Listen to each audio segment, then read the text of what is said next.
What's up, everybody? Welcome back to the BTW Podcast, Beers, Toys, Wrestling. We are on week 6 here, episode number 6. I am Nate Gleason, joined by Lance Johnson Hello. and Dustin Hayward. Yo. All right, guys. How you doing this week? Let's let's go around how you're doing and how was your Easter. Lance, go ahead, lead us off. Sure thing. So we're doing. It's been a bit of an interesting mixed bag here the last week. Had some ups, had some downs. But overall, right now, I think I'm riding a high at the moment. So we're gonna stick with that. Easter was good. It was small. It was quiet. It gave me an excuse to get my office off the kitchen table. So that was a plus. There you go. Dustin, how about you? How's the week been? How was your Easter? It's been decent, man. Yeah. Yeah, my wife's an amazing cook, so yeah, it was a good time. That's good to hear. Past week over here, it's just been more of the same. You know, it's the days are blending together. It's a little bit depressing. But yeah, just more of the same stuff. I will say I did a little project last night where I switched around some things on the TV and got a couple of the older game systems up and running, and found a great old cache of games, and so now I have this was a birthday present from Lance 2 years ago, but he hooked me up with a PlayStation 2 and a bunch of games, and I have a 360. Say again? Get into that Onimusha series. Mm. That is quality gaming right there. Yeah. So I got my PS2, my 360, and my Xbox One hooked up right now. So I'm gonna get into that. It was a little just to take my mind off stuff. Easter itself was not bad. Very good actually. It was, again, small, just immediate family. We did a pulled pork this year. Took almost 10 hours to cook. We did 8 hours on the ceramic smoker and then had to finish it off in the oven.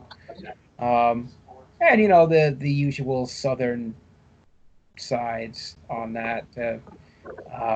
Collard greens, cornbread, potatoes. So it was nice and just low key. So what is let's go into our first topic here.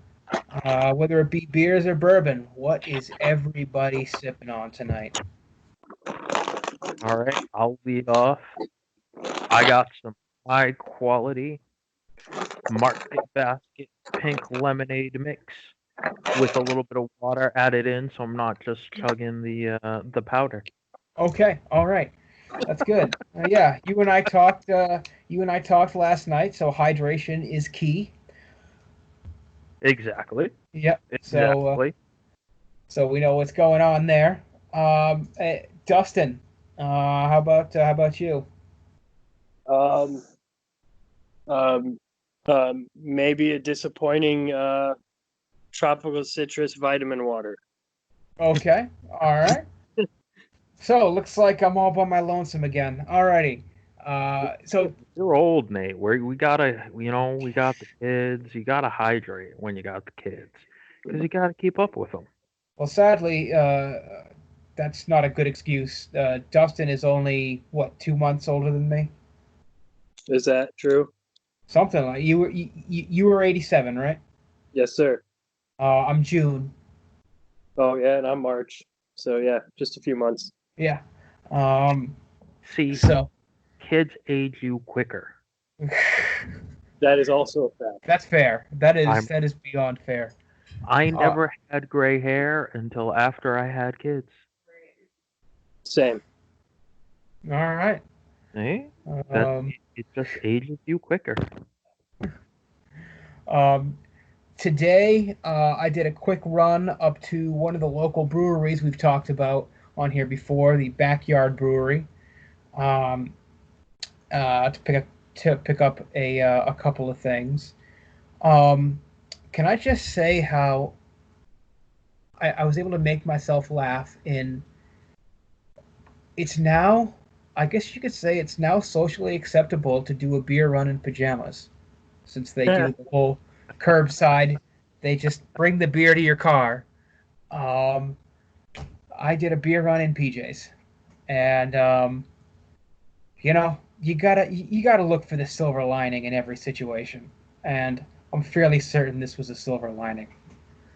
I'm Um, fairly certain beer runs in PJs happened before, but it was probably people that, probably had a little something extra in their system other than the alcohol. But I and will say this. admit that was also very socially frowned upon before now. It was, yeah. I will say this though, going to work, because as we've talked about before, I still go into the office. We have webcam capabilities on our laptops, so we do the whole, like if you watched SNL, they did that whole Zoom Yeah, team meeting thing. Like that's us every day, um, minus anything actually super funny happening. But going into work, it's almost like having a mullet now, because your business up top, yep, your PJ pants on the bottom. yep, yep. um, so like I said, I got a couple of things up there. So what I'm cracking into tonight, get a good sound bite for this. I am cracking into the country grammar, and it's a play on words, because grammar is spelled Grahamer. It's key lime pie sour. It is brewed with It's a sour brewed with lactose, key limes, and graham crackers in the mash. Um, and oh God, that's so good. It is. It's actually even better than last year's batch. They obviously kicked up the graham cracker amount they put in the mash because you can really taste it this time. Everything's just, oh, everything better is better about this batch. Nice. That sounds good. So what you're saying is, when we finally do get to hang out, Yes, there'll be some for me to sample, right? yeah, I'm probably All gonna right. have to go back. Thankfully, this just released week before last, so they're gonna have it around for a long while. I have a feeling I'll be going through this initial 4-pack pretty quick, um, and I will have to make another run up there at some point. Yeah, Um, we'll see. I may get antsy this weekend and want to go for a drive, so I may swing by there. hmm, We'll see. I'm not gonna try to swing by too many places, but or go out on like the hunts that I used to go on. Like yeah, Nate, you remember those a few years back, yeah, when I literally hit every Target and Walmart in the 93 and Route 3 corridor, yeah. um, up from the Mass border all the way up to Concord. Like I don't think that's gonna quite happen anytime soon, but No, no, no. it's nothing gonna be like that. It's probably just gonna be like, oh, this is my excuse. I'm gonna go out and get this one thing. It just happens to be like a 30-minute drive or whatever. Yeah. Well, yeah, and that was it. This is just about a half hour away, and they had curbside available. Lady, very kind. Just brought the bag out to the car, and Yep. kept on our merry way. So didn't even have to potentially expose uh, myself to anything. Okay, so I guess we will kick it on over to the toy portion of this, and we actually have some stuff to cover here. Yeah, we do. So let's kick off with some Spawn news. Anyone who's a big Spawn fan knows that McFarlane Toys just did a Kickstarter. And it is a recreation of the, Dustin, 20-year-old figure? The first one that came out? It came out in 95. Okay, so... Okay, wow. So we're talking more like 25 years. Yeah. So the initial 25-year-old figure. I looked at the Kickstarter, and I have to say it is impressive, very impressive. I'm so excited. Yeah. And let's not fail to mention that this Kickstarter was completely funded in less than the first hour. No, 12 minutes. It was 12 minutes? 12 minutes was fully funded. All right. Well, then I wasn't wrong that it was less than an hour. But it looks great. There were 3 tiers to it, or rather 6 tiers, I think. They're doing 3 different versions of the figure. You can get one with an autograph. You can get one in a artist-proof coloration, and then you can just get like this bundle pack. Right. The one thing that bums me out is in this bundle pack. That's the only way to get your Al Simmons and your kind of like hamburger screaming head. Right. But so Dustin, why don't you take it away here and tell us what you are in for and what you're looking to get out of this figure here. Well, I'm only in for the classic version. I funded the classic version. But what's really cool is since it hit funding so fast, Todd keeps adding stuff to it. So, okay, that's good. That's good. I haven't gone back after that first initial day. So yeah. So now stretch goals have been met for it. Now it comes with extra hands. okay. And then a second stretch goal is met that now all the rubber chains are going to be actual metal chains. Oh, that's awesome. Yeah. So and that has already been met. So and it's still like 28 days to go or something. I'll tell you, that's tempting. Like, I don't have any real connection to Spawn. I never read the comics, never did anything about that. But, I mean, if you've been into toys for the past 30 years, you can't help but you've seen just hundreds of the Spawn figures that have come out throughout the years. Yeah. And it's just always been cool. And I'm familiar with the I think I said this maybe last week, but I'm familiar with the HBO animated film, right, more than anything else. So I don't know. Now I assume that the initial price is still the same. So if you buy in, you're still only going to pay the 57 shipped. Yeah, 57 shipped for like the regular plain old versions of any of the 3. Except for like if you want the autograph, because I don't know what the shipping price is, still 17, so probably like 97 for those. Huh. I'm gonna have to go look at that now. That sounds very interesting. Yeah. I was never a big Spawn fan either, but I had a couple of the figures from when I was a kid. Right around the time that the movie with John Leguizamo in it came out. Yeah. I love that movie. Yeah. It was good. I really enjoyed it. Yeah, I mean, it was a 90s comic book movie, right? Mm-hmm. Yeah. And it was one of the better ones. It was a little bit darker. It was a little bit more adult. It was like a darker version of Spider-Man, which is pretty much what Venom would have been if Venom came out back then. Yeah. All right. I completely lost my train of thought. Oh, have they listed any of the other stretch goals on the page? Like what could come after the chains? No, not yet.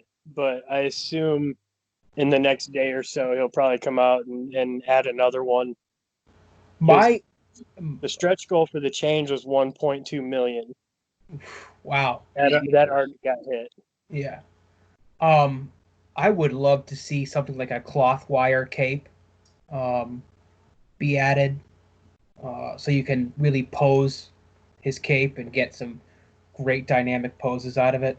Yeah, that'd be great. You and I being in a toy photography group, Dustin, that just sounds like endless possibilities there. Yes. All right, so we will keep updating on that as it goes throughout the month. Next, we have some new Transformers releases here. The Masterpiece movie series is getting a new edition in Starscream. Has anyone else been able to take a look at this yet? I haven't. It just doesn't generally make it on my radar because I'm not into collecting the movie series, and I'm not into collecting the Masterpiece. But is this the one from Revenge of the Fallen where he's got all like the Cybertronian tattoos and whatnot? No, this is just a plain F-22. Okay, so this is like 2007. Yeah. Okay. Dustin, how about you? Have you been able to take a look at this thing yet? Yeah, I saw it, but the Bay designs they do absolutely nothing for me.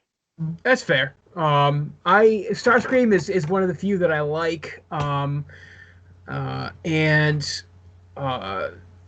They did a little stop motion video on it and it looked pretty impressive. They've added some interesting things. Honestly, I kind of wish they just gave us what they gave Japan about 5 years ago, which was a recoloration of the Revenge of the Fallen mold. In just a plain gray jet. And honestly, if they had taken that initial mold and just added a little bit of the articulation that they're adding to this, such as the posable hands, ankle tilt, I think that would have been an amazing release. But yeah, I'm with Lance that I try to stay away from the Masterpiece stuff, just because it's not my thing. And also, what do you want to touch on first, Lance? Do you want to do the Generation Select or what you had in mind?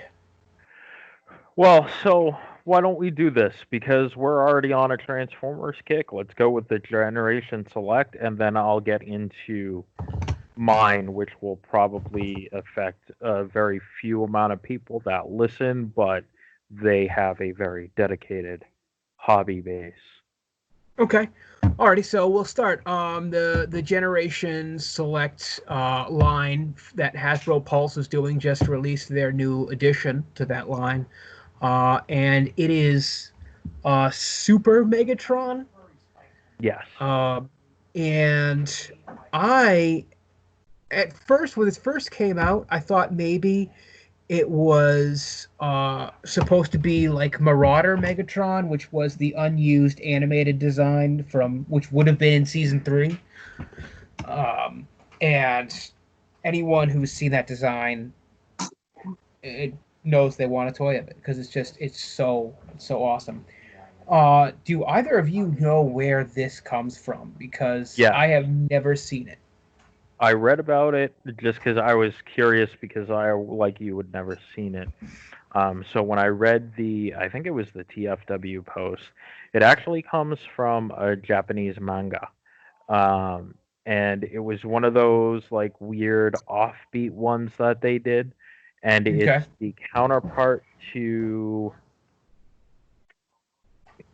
I can't think of it now, unfortunately, but it's the counterpart to another Optimus Prime, I believe, obviously, that they've either already done or is going to be done. Okay. So I think it came around the Energon-ish, the Unicron-ish trilogy kind of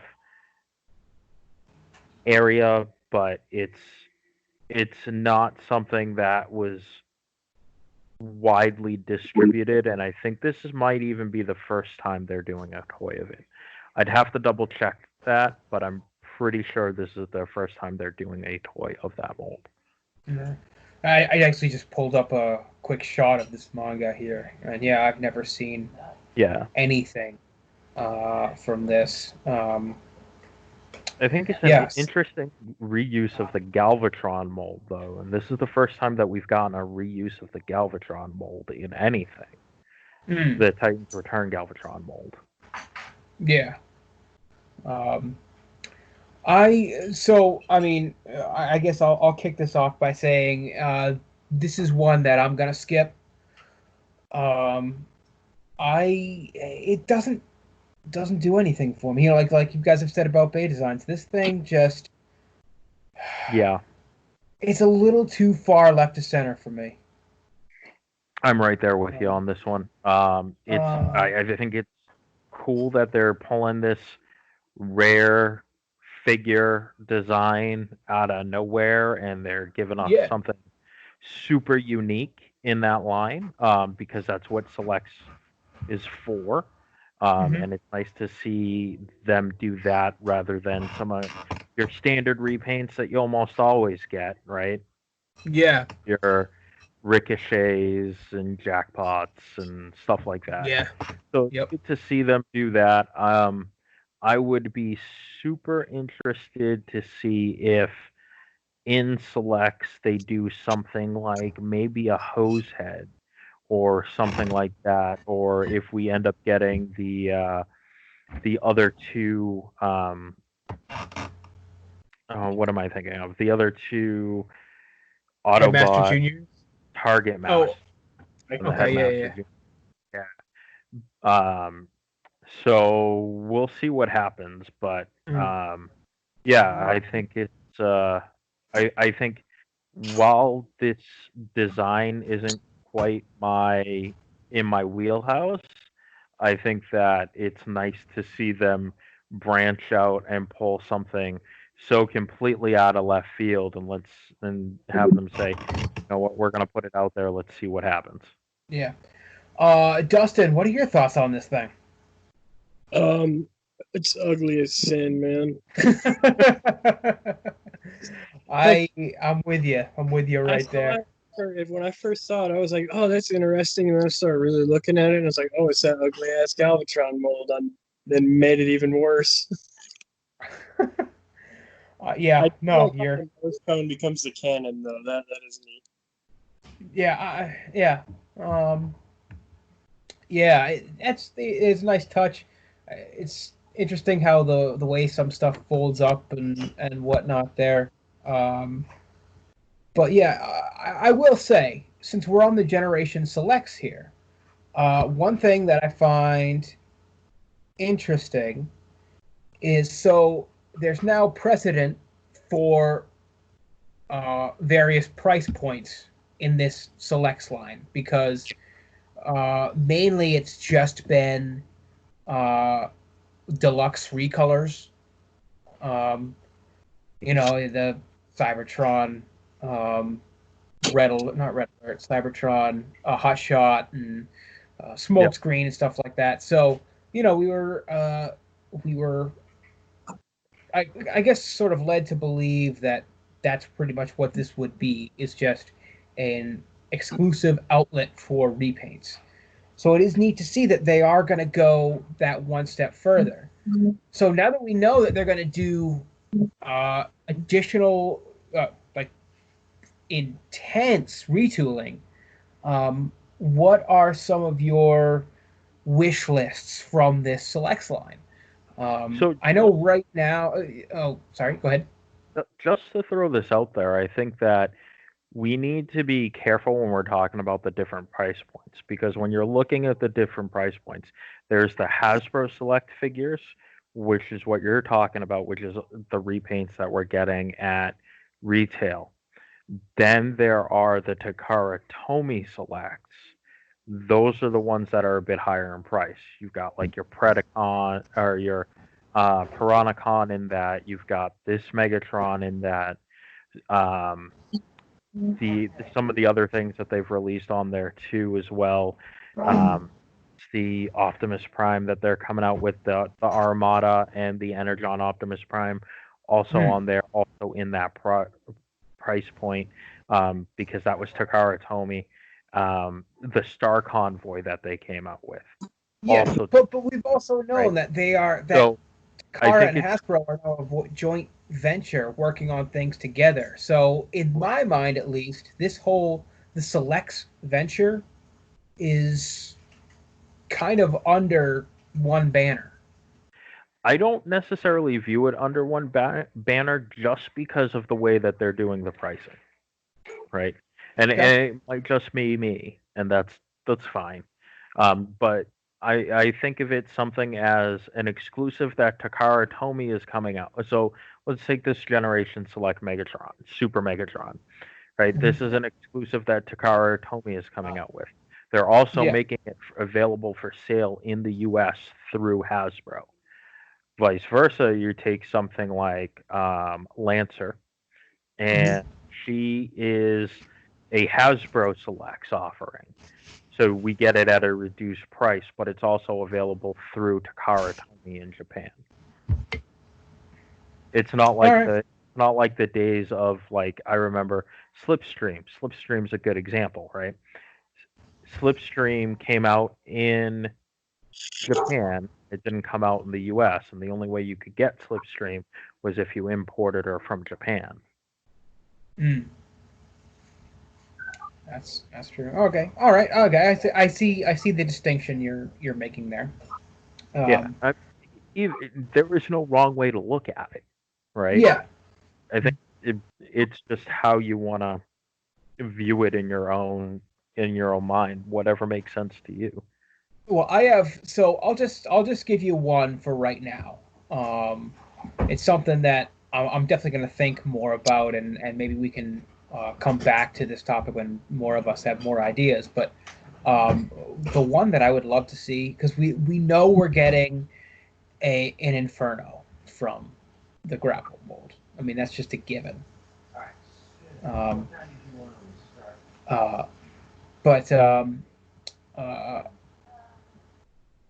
But one that I would love to see, now that we can maybe work with price points here, is do an art fire with the two target masters. So, just recolors of the Siege Battle Masters.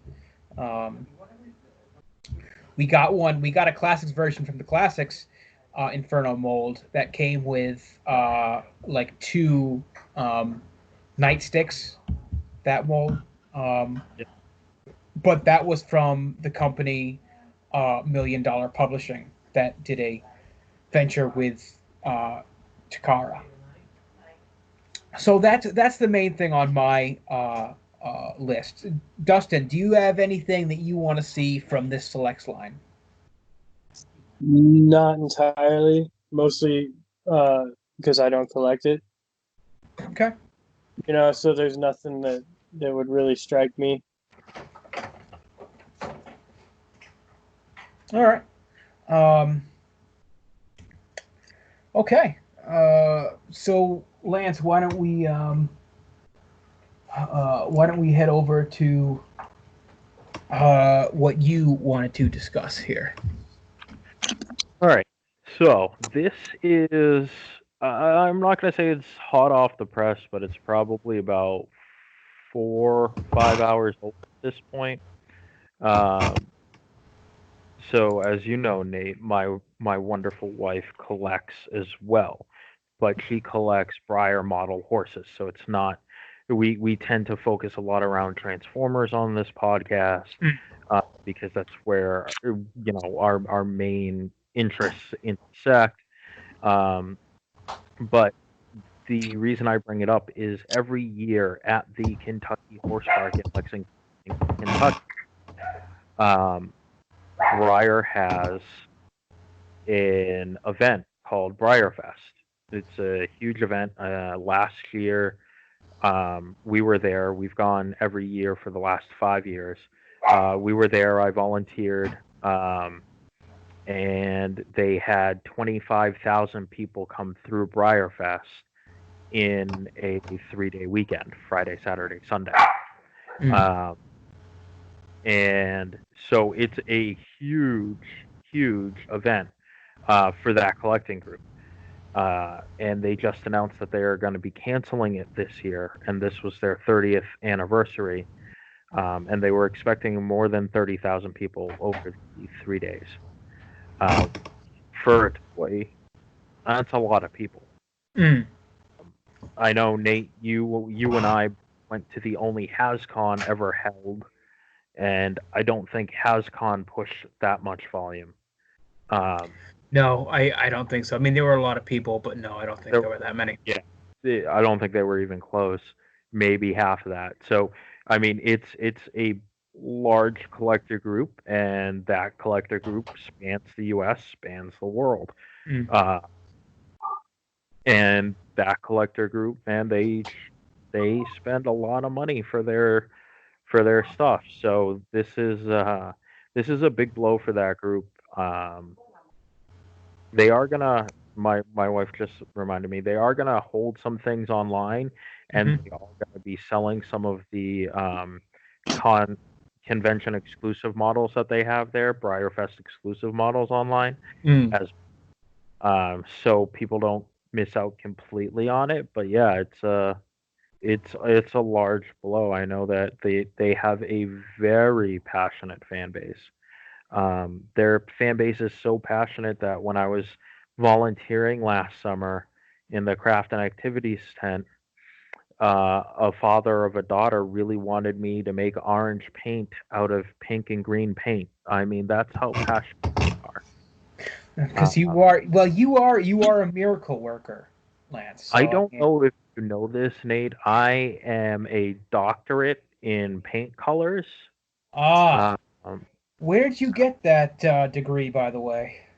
It was BSU. That's, you know what? I know so many people that have gone to that school. It is a great school. It really is. Such a high quality. But yeah, so I mean, in general, and the reason I bring it up on this podcast is because I believe one of the first episodes we talked about it, and we talked about potentially me doing a version of what I had done on Facebook for a few years, which is Diary of a Forced Attendee. Yes. And that, unfortunately, will not be happening unless my wife just spends all day on the computer, and then it may actually be the happiest Diary of a Forced Attendee ever, because I'll just be able to do whatever I want. And that actually leads into another thing I could just touch upon here, and that is, well, first of all, I'm sorry to hear that, this was called off. I can't imagine it was way too surprising by anyone during the given climate right now. But that has been a big topic because I, over my years of working conventions back when the old record shop that I used to work at did conventions,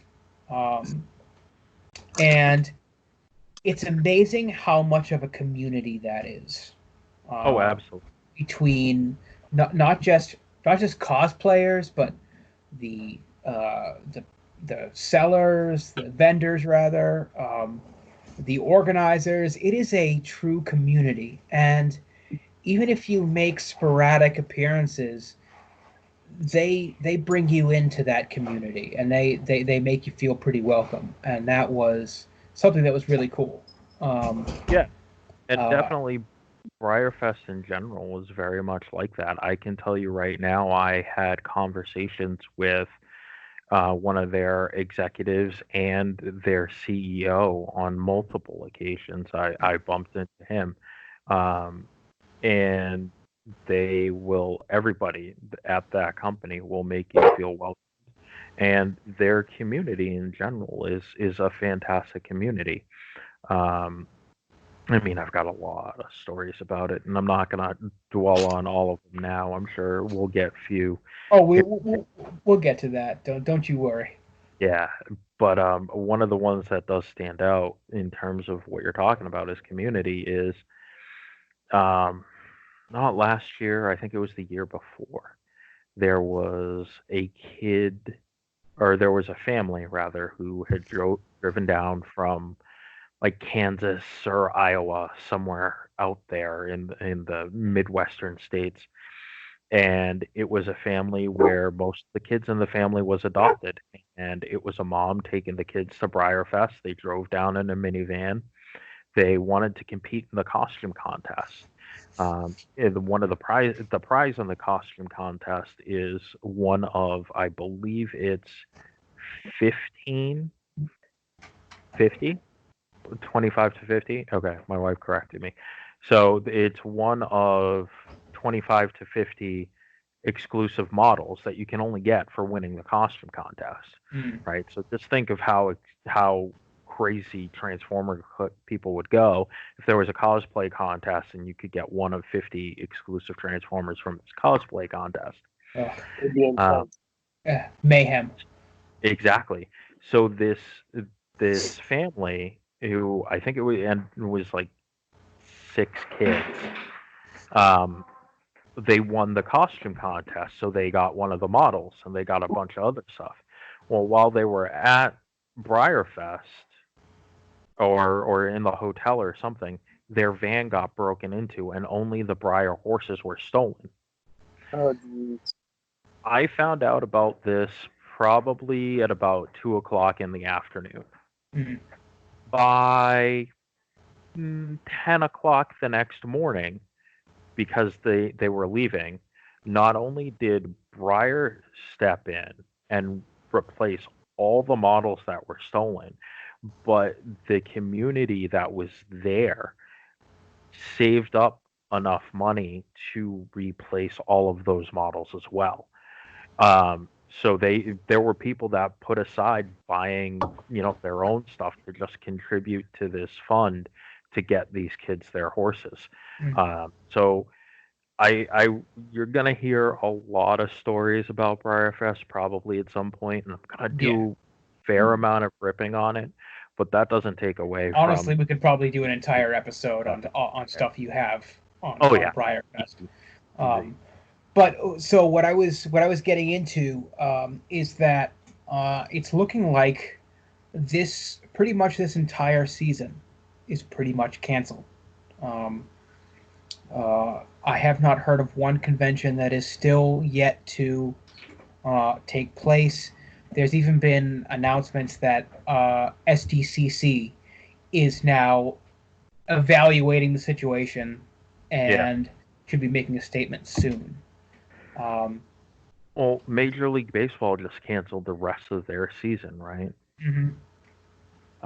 And then actually that's a good segue too into wrestling. When we get into wrestling, there are rumblings that WWE is going to have to cancel its live schedule. Well, all wrestling is going to have to cancel all of its live schedules from now until the end of the year, which and what I was watching, they said for WWE that could be a hit of about $374 million. And for some other companies that aren't WWE, basically every other wrestling company in the U.S., that could put them out of business. Oh, all those small promotions. I mean, I love our pretty popular local promotion, Chaotic, and it would be a shame to see them take a hit like that. Yeah. So before we transfer right over to wrestling, I forgot to do the very first thing that I always do every toy segment, and that is did anybody get anything new this week? I can start out because it's very easy, and that is a no. I've been on eBay and around looking for that Fans Project Assaulter that I mentioned from the whole want list discussion last week, and I've put in like 4 offers on 4 different ones, and everybody's, turning them down. So, so there is no new addition this week. Lance, anything new for you this week? I have nothing new this week. And I really don't have anything planned, I don't think, until, well, my boss fight order ships when Massachusetts is no longer under essential business only. Okay. So I'll get that, but after that, I don't think I have any. It's probably that 4-pack of cassettes for Siege Soundwave. Yeah, I've been thinking about that because I plan on getting Double Dealer. So because I have G1 Double Dealer, I kind of need Knock and Scar to go with it. Okay, those are his Power Masters. Say again? Those are his Power Masters. Correct. I don't know. I don't know a lot about the G1 version. It's such a fun toy. Well, yes, I know we've discussed its best alt mode ever. Yes, Dick Bird. But I need to. I still need to get that Rumble and Rat Bat 2-pack that came out. Like, they said it was going to be released in March, but a bunch of it got released in October. Yeah. And we haven't seen anything really since then. But like, if you go on Hasbro Pulse, which I've done, it said, "Oh, it's not in stock. It's expected to be in stock around around March, not available for pre-order." And here we are, mid-April. Yeah. And I have to imagine that there's probably some shipping delays going on to it taking place to what's going on. And that I'm also afraid of. I'm afraid that pack is going to fall victim to the very famous end of line syndrome.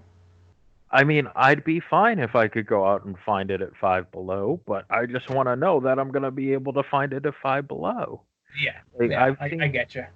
Somebody had the cheapest I think I've seen it for something in stock was those 2 with their line mate, which were the oh god, I can't remember their names. The battle pack there. Okay, yeah. The 2 teal ones that connected, and I'm blanking on their name. But like, I saw that teal one in stores. I never saw the Rumble and the Rat Bat, and that's what's killing me, because those are the ones that I want to help round out everything, because Frenzy is coming with that 4-pack. Yeah. I can't find anywhere. The cheapest I found that 4-pack of them for was probably like $50-$60, and then they had some places have some of the Rumble and Rat Bat full, but they're something ridiculous. They're like $35-$40 a pop, so I'm not paying that much for it. Like, I'm not paying 3 to 4 times the price for it just to have it. Yeah. I've definitely done that. If I really need the figure, I've definitely paid way more than I should before. I know. Oh, I know. Right. I know some of the stuff you've done in the past. Oh, absolutely. You've seen my shelf, or my shelves, but I'm just I don't know, for whatever reason, I will not pay that much for them. All right, and Dustin, I know for a fact that you got something new in this week, so why don't you talk about that? Yeah, literally, as I pulled in my driveway this evening, I had a package on my porch that was the new Mortal Kombat Spawn figure. Have you had a chance to crack it open yet? Yeah, if you heard the crinkling of packaging when we first started the podcast, That was it? It was. Yeah, no, it's incredible so far. I've just been sitting here posing it while we've been talking. That's awesome. And I saw you got it from Megapolis. Yep. I pre-ordered it like 2 months ago from them. All right. Yeah. I've heard such mixed results from those people. I have too, but I've had nothing but good experiences with them. So I don't know where the bad stuff comes in. Maybe I've just been lucky. Yeah, there's that. All right. Better be lucky than good. Hey. Amen. All right, I think that rounds out our toy section for today. So let's move on to wrestling. So I did not catch Raw this week, but I caught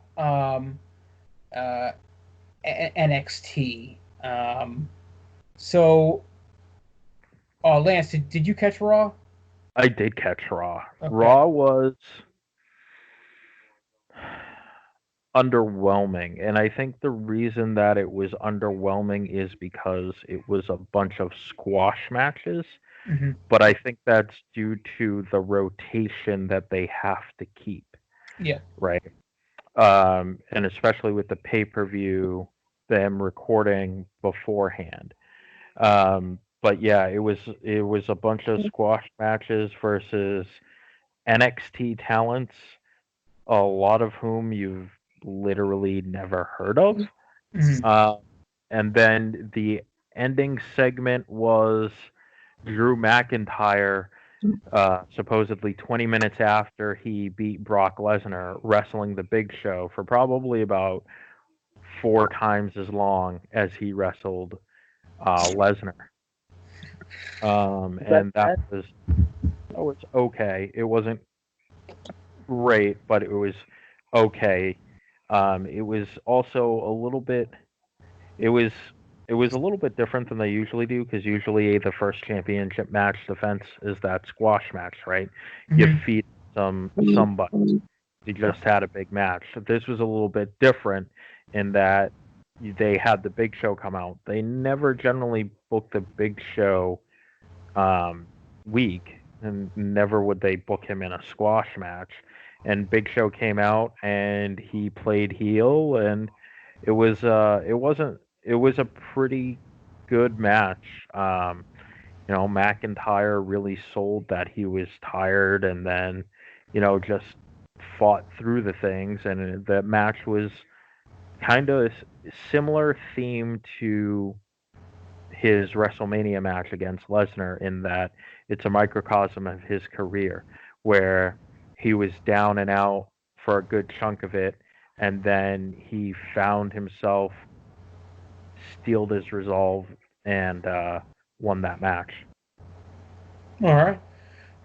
Yeah, that's actually one of the ones I've been meaning to go back and take a look at, because I enjoy Big Show.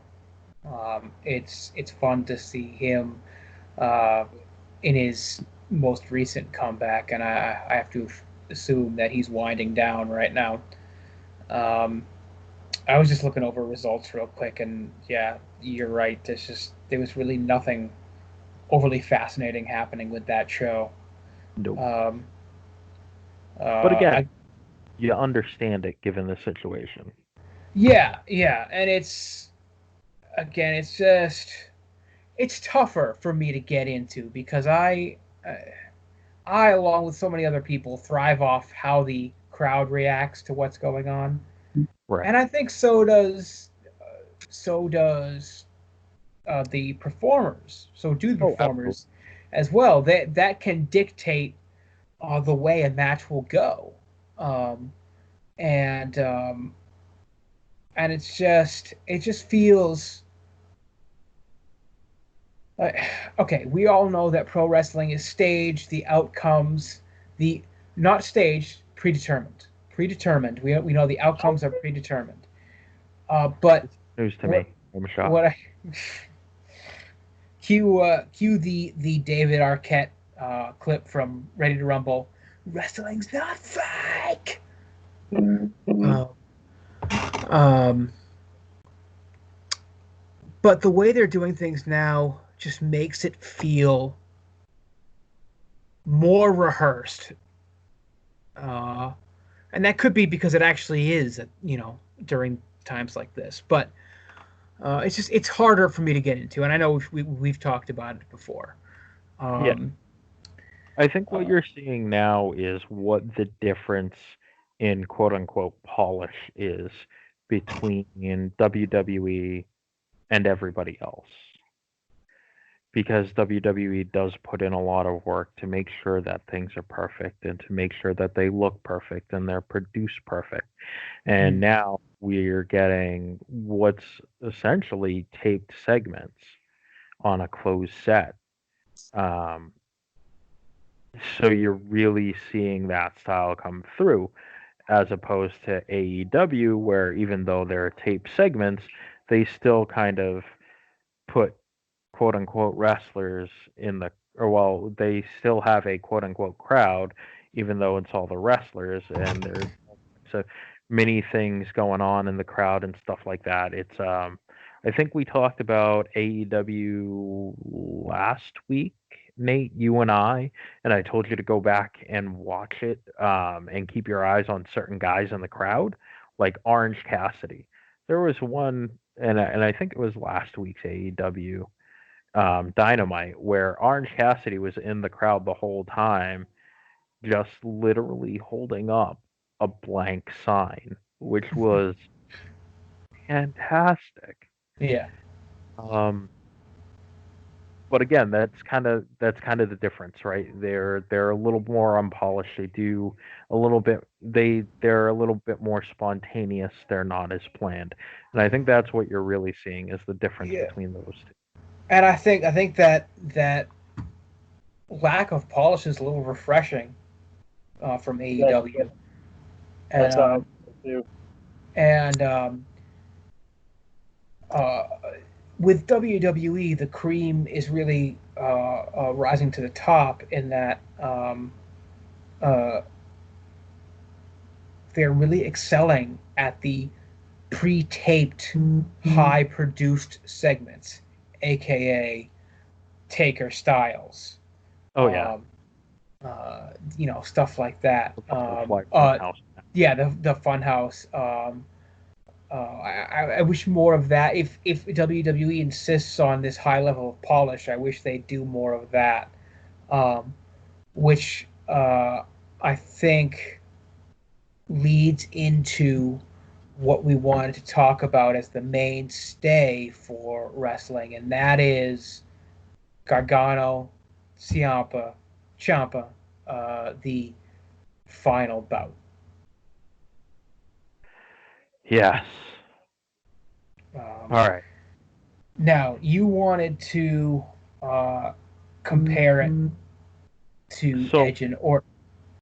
I didn't necessarily want to compare it, but from what I've seen this week on social media, or in the last 5 days here, is there's a lot of comparison between the two, because the two were similar in that they were a grudge match, right? Yep. They not. And they were both initially planned in front of crowds, not taped like this. Right. And then you had the other issue where a lot of people felt like it just went on too long. Gargano and Ciampa, that was at minimum a 45-minute match, and Edge and Orton, they were 35, 40 minutes as well. It's close to it, yeah. And the pace of both of them was not quick. No. So the pace of a Randy Orton match is never ever quick until you hit the RKO. Yeah. But with Gargano and Ciampa, if you've watched the previous 4 matches, or any of their matches with anybody, you know that they work at, one of their things that they do is they work at a quicker pace, and they just did not do that. So there were a lot of similarities made between the 2 matches. Yeah. And you know what? After watching them both, I would say rightfully so, because there were a lot of similarities between the 2. Oh yeah. I will say, my personal opinion, the Edge and Orton match, and you know what? I know some people agree, some people disagree. I was fairly bored throughout a good amount of that. Whereas with Ciampa and Gargano, I was only bored for the first 10 minutes of it, and then they started doing some really interesting things. I don't know, for some reason, I think if Orton and Edge had spent a little more time, did they even spend any time in the ring? About 35 seconds. Exactly. I mean, Yeah. I think if they had spent a little more time in the ring and then started moving on to to really get into it, sell it as start selling it as what it's supposed to be. Like, it's supposed to be a end-all match in the ring, and then move away from that and go do your backstage segments. The overall storytelling, I think, was just far more successful with Gargano and Ciampa. So I agree. Storytelling-wise, Gargano and Ciampa were always going to tell a story. That's what they do. They're as and I've said this before. These 2 guys, I think Triple H referred to them as basically the NXT versions of him and Shawn, and I think that they really are. I'd agree with that because they not only work phenomenally against each other, but also phenomenally with each other. Exactly. They are. I would argue that they are probably the 2 best talents that have been, who maybe not have been in NXT, but have stayed in NXT and really made their careers in NXT. I don't think anybody was as unknown coming in and came out as successful. That being said, I didn't think that this was their best match in any way. I would agree with that. I think what was it? Was it the Last Man Standing where Ciampa took it right at the end? Yeah, and he just rolled off the stage to be on his feet while he was handcuffed. Yeah, I think that was their third match, and I think you could have ended it there because that was a great rubber match, and I loved that one. That was super good, but it was never ending there. Yeah. Yeah, I get that. If just for the fact that for a while they didn't even count the match in the Cruiserweight Classic, which was actually their first match. Yeah, I mean, I get that. I mean, I think the Cruiserweight Classic doesn't really fit into the storyline the main story arc for the brands. So I can see why a lot would forget about that and not, Okay. not put that in context of this rivalry.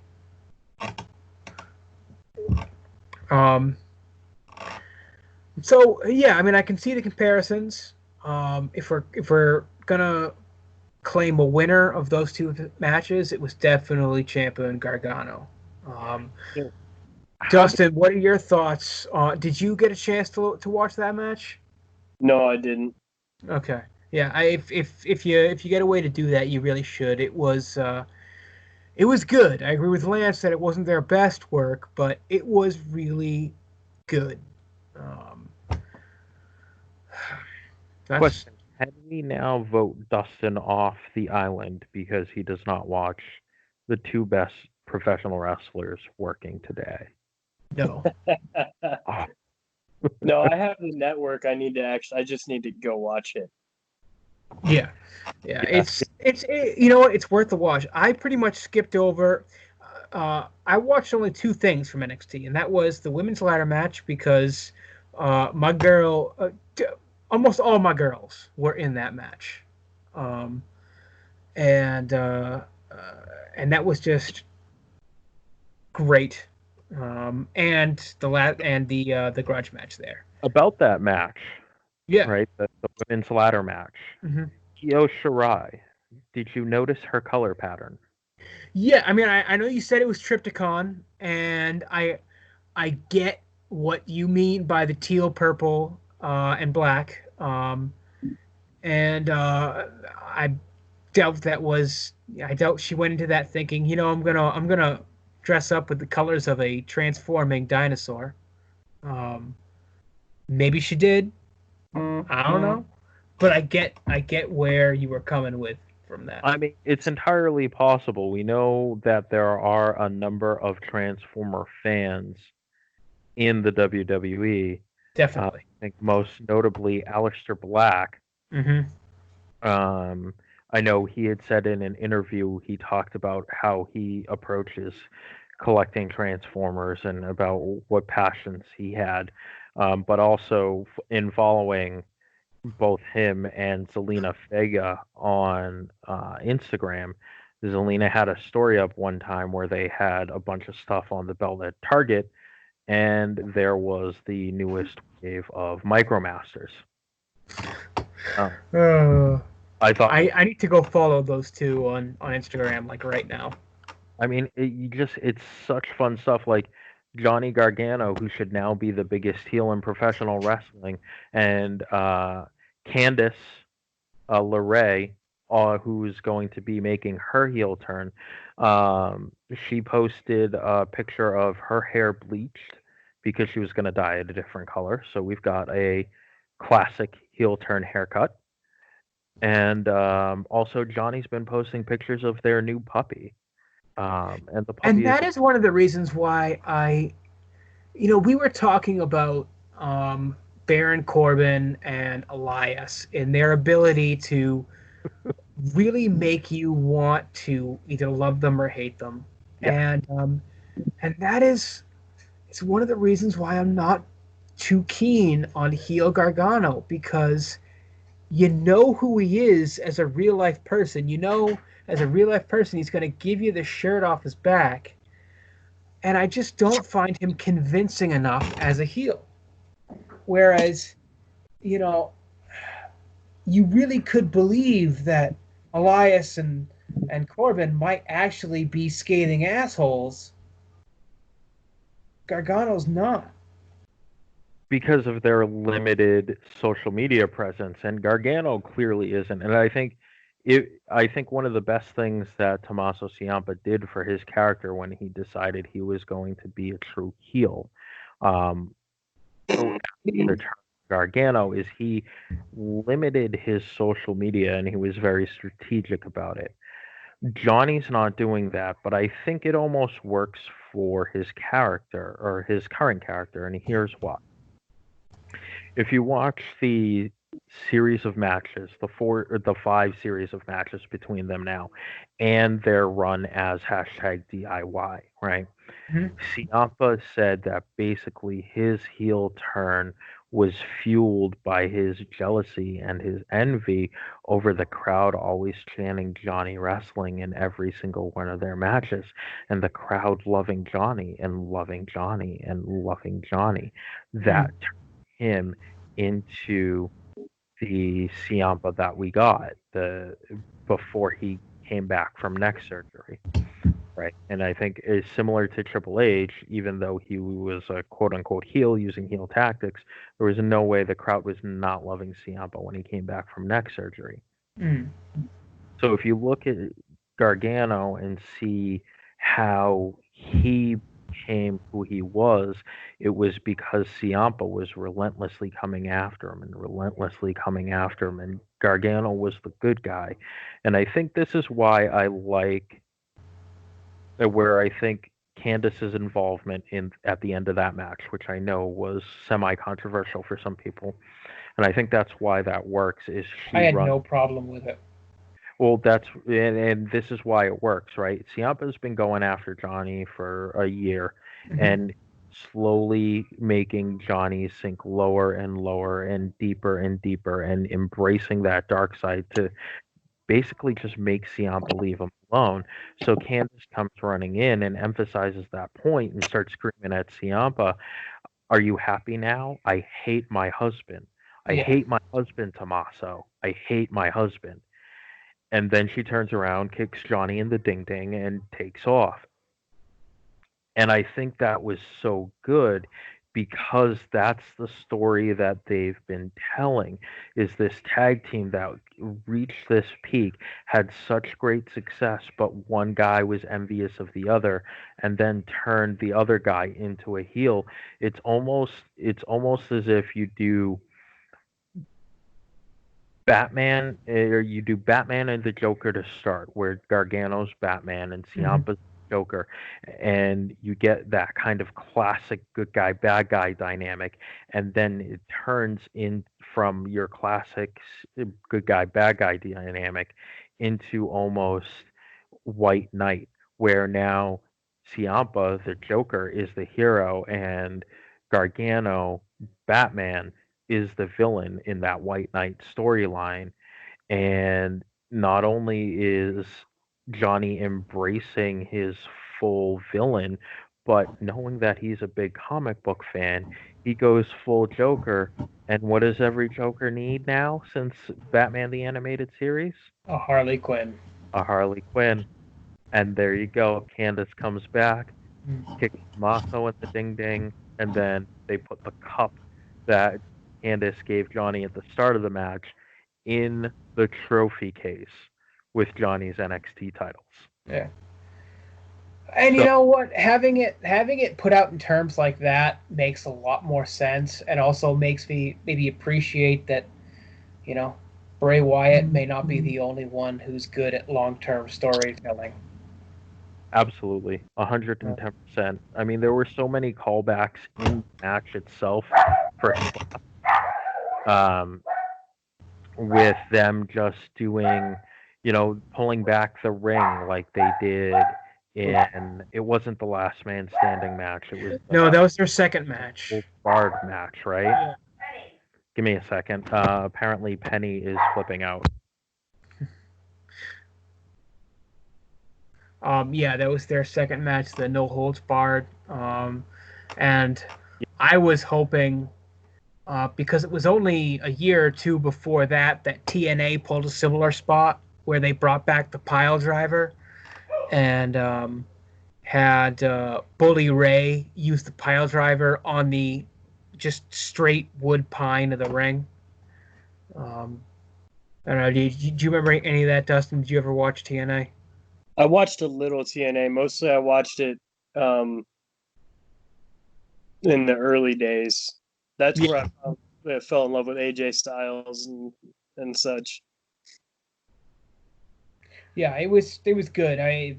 Impact now is, I don't care for it at all, but yeah, back then it was good. How about AEW? Did you watch any After Dark this week? No, actually, the only wrestling I watched this week was SmackDown. Okay, and you know what? I mean, didn't catch that either. So why don't you give us a rundown? What did you like on SmackDown this week? I If you like liked anything. the initial segment with Braun was a little funky. The little talking segment.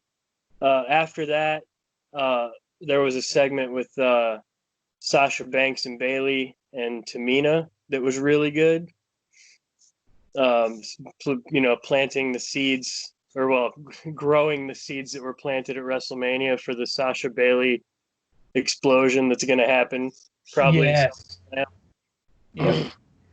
But the ending of SmackDown was awesome. Mm-hmm. Yeah, you had Braun Strowman versus Shinsuke Nakamura. And what I said last week was Braun just needs a good worker to work with to make Shinsuke's that guy. Shinsuke's definitely that guy. Yeah, no, it was a decent match. And then the end after that, Bray Wyatt came on in the Firefly Funhouse and started talking to Braun about how he brought him in and made him, and he said, "You need to say sorry to me for leaving the family and all that business." And I need to go back and watch this segment now. no, yeah, good. It was so good. Like, I was like, "Holy crap! I can't wait for SmackDown next week." It was fantastic. Bray taunted him back, and he's like, "Come on, I'll let you in." And then, Bray Wyatt just stared at him all cold for like 30 seconds. And then it went when it was done. But yeah, no, it was a really good segment. I love Bray Wyatt. I do too. He is the absolute best. he's fantastic. He is. Yeah. So yeah, I'm gonna go back and watch that. And I'm gonna tell you what I'm gonna do. I'm gonna set timers for, like, say, on my DVR for the wrestling this week, so I really get myself in the habit of catching it again. Like I said, I've just been less interested with the way things are nowadays. But I'll give myself a jolt back into it. All right. So is there anything else you guys wanted to add? I would say, other than just in general, if you haven't been watching Dynamite the last couple of weeks, do yourself a favor. Yeah. Go back and watch every Chris Jericho segment with Vanguard 1. So if you don't know who Vanguard 1 is, Vanguard 1 is Broken Matt Hardy's drone that acts as his security guard, messenger, communications, etc., etc. Yeah. Why Matt Hardy has a Vanguard 1, it's not important. Just understand that the Matt Hardy character is really out there. But what really stands out is Chris Jericho cutting a promo on a drone, and that is phenomenal. Like, Chris Jericho could cut a promo on a beach ball. He could. Yeah. It's that old adage, he could go out in that ring and wrestle a broomstick. Chris Jericho could do that. But it is excellent. It is excellent beyond excellent to watch Chris Jericho cut these promos on Vanguard 1. It's just, I can't even describe to you how ridiculous it is and supremely entertaining at the same time. Yeah. All right. I'm gonna go check that out. Yeah. Alrighty then.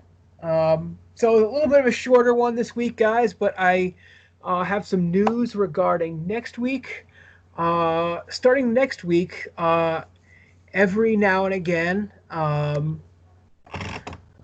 just because I don't know what's on the schedule, we're gonna start bringing guests on.